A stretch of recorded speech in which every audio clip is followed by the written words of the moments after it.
আসসালামু আলাইকুম। কেমন আছেন সবাই? আশা করছি সবাই খুব ভালো আছেন। আল্লাহর অশেষ রহমতে আলহামদুলিল্লাহ আমরাও খুব ভালো আছি। তো চলে আসলাম আপনাদের মাঝে নতুন আরেকটি ভিডিও নিয়ে। তো এখন সকালবেলা, আজকে সকাল থেকে ভিডিওটা স্টার্ট করলাম। তো এখন রান্নাঘরে আর কি চলে আসছি রান্না করার জন্য। তো এইখানে প্রতিদিন তো রুটি বানাই। তো আজকে চিন্তা করলাম যে রুটি বানাবো না, রুটির পরিবর্তে একটু সমোসার মতো টাইপের মতো একটা বানাই দিব আর কি। তো প্রতিদিন কিন্তু একই নাস্তা বাচ্চারাও খেতে চায় না, নিজেদের কাছেও কিন্তু খাইতে ভালো লাগে না। তো এইসব নাস্তা কিন্তু বিকালবেলায় বেশি ভালো লাগে। তো বিকেল আর বানাইলাম না, কারণ বিকেলে একটু ঝামেলা হয়ে যায় আর এরকম অনেক গরম আর কি। তো আজকেও চিন্তা করলাম যে সকালেই বানাই দিই, সকাল আর বিকেল কি যখন মনে চায় আর কি। তো আজকে রুটি না বানিয়ে এরকম সমোসার মতো বানাই দিলাম বাচ্চাদেরকে। আর বিশ্বাস করবেন না, ওরা যে এত পছন্দ করছে এই নাস্তাটা, অনেক স্বাদ করে খাইছে আর কি। তো এটাই আমার কাছে অনেক তৃপ্তি। ওরা যে যা খায় আর কি, যা মজা পায় আমার বাচ্চারা খাইয়া যা তৃপ্তি পায়, এটাই কিন্তু একজন মা যদি কষ্ট করে বানায় তারপরে কিন্তু নিজের কাছে অনেক সার্থক মনে হয় আর কি। যদি কোনো কষ্ট করে সব জিনিসে তো কষ্ট করে বানানো হয়, কষ্ট না থাকলে কিন্তু কোনো কিছু হয় না। তো সকালবেলা এরকম গরমের মধ্যে আর কি বানাইছিলাম নাস্তাটা। তো ওরা কিন্তু অনেক তৃপ্তি সহকারে খাইছে আর বলছিল যে মা আবার বানাই দিবে এরকমভাবে নাস্তা। তো সার্থক হয়েছে আর কি আমার নাস্তাটা বানানো।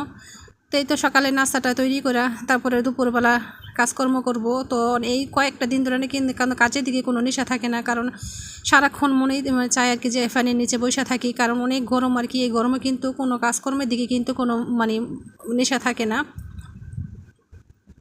আর যেই কারেন্টের যে লোডশেডিং দেয় আর কি, কয়েকদিন ধরে কিন্তু প্রচণ্ড পরিমাণে এরকম কারেন্ট চলে যেতেছে, ঘন ঘন কারেন্ট যায়, তারপরে কিন্তু আসতে অনেক দেরি হয়ে যায়।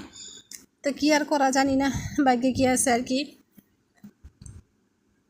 আর কতদিন এরকম লোডশেডিং থাকবে কে জানে। তো নাস্তাগুলো সব বানায় তারপরে বাচ্চাদেরকে কিন্তু দিব। ওদেরকে উঠে ওদেরকে ব্রাশ করাবো, ব্রাশ করায় তারপরে ওদেরকে নাস্তাটা দিব। তো নাস্তাটা খাইতে খাইতে কিন্তু দুপুর টাইম হয়ে গেছিলো, দুপুর হয়ে গেছে বলা। আর আমি যেখানে রান্না করি আর আমার পাশে কিন্তু এরকম পুকুরটা। তো আজকে যেহেতু শুক্রবার, সেহেতু কিন্তু বাচ্চাদের একটু অবসর সময়, ওরা সব ওদের বন্ধ, স্কুল মাদ্রাসা সব বন্ধ। তো ওরা কিন্তু এরকম পুকুরে নামছে গোসল করতে। তো আমার কাছে এত ভালো লাগে যখন পুকুরে গোসল করতে নামে আর কি। তো আমাদের ছোটোবেলা যখন আমরা এরকম পুকুরে গোসল করতাম, ওই স্মৃতিটা না মনে পড়ে যায় আর কি। তো অনেক ভালো লাগে এরকম আমার কাছে। তো আমিও যদি ফাঁক পাই তো ওদের মতো আমিও কিন্তু গিয়ে গোসল করি, নামি পানিতে আর কি গোসল করতে। তো ওদের আমি কিছু বলি না, কারণ যেহেতু একটা পুকুর আছে, ওদেরও কিন্তু সাঁতার শিক্ষা দরকার, এই জন্য আর কিছু বলি না। পুকুরে নামলে তো ওরা কিন্তু গোসল করে, মন মতো ইচ্ছা মতো গোসল করে আর কি। তো গোসল করে তখন যখন চলে আসে তখন দুপুর হয়ে গেছিলো। আর আমি কিন্তু এই ভিডিওটা করছিলাম আমার জানালা দিয়ে ফাঁক দিয়া। তো আমি কিন্তু রান্নাটাও বসাইছি। তো আজকে একটু অন্যরকমভাবে মুরগিটা রান্না করব।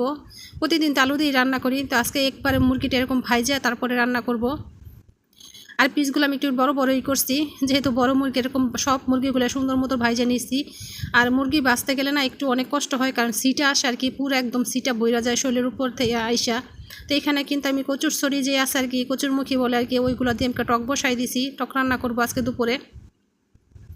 টক বা ডাল যে কোনো একটা কিছু কিন্তু থাকতেই হয় আমাদের ঘরে ঘরে না। বাচ্চারা ওর বাবা, বাচ্চাদের চেয়ে ওর বাবা বেশি পছন্দ করে টক ডাল যাই রান্না করি। তো মুরগিটা কিন্তু আমার ভাজা শেষ, এখন আমি রান্না করব। তো এই পেস্টটা দিয়ে কিন্তু আমি মুরগিটা রান্না করব আজকে। তো মশলাটা কিন্তু আমি ভালো করে কষাই নিলাম। তো এই তো ভাজা মুরগিগুলো আমি সবগুলো দিয়ে দিব সুন্দর মতো। মাঝে মাঝে সবসময় একরকম রান্না করলে না বাচ্চারা খেতে চায় না, একটু অন্যরকমভাবে বা অন্যরকম করে রান্না করে দিলে কিন্তু সুন্দর মতো বাচ্চারা খায়। আর আমি কিন্তু রান্না অত পারি না আর কি। আসলে কি আমি রান্না পারি না, যেমন এরকমভাবে তো যেমনই পারি আর কি, ওইটাই বাচ্চাদেরকে দেওয়ার চেষ্টা করি।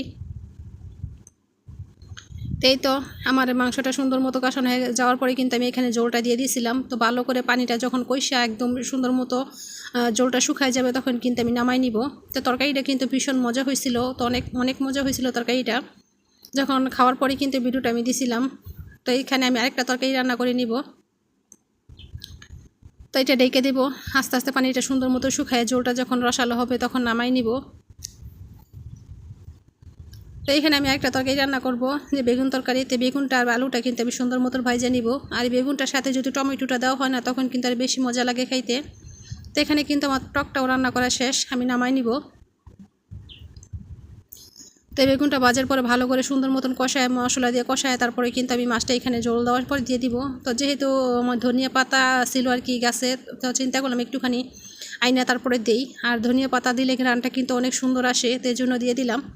তো ভিডিওটা যদি কারো কাছে ভালো লেগে থাকে তাহলে লাইক করবেন, শেয়ার করবেন, এমন কমেন্ট করবেন।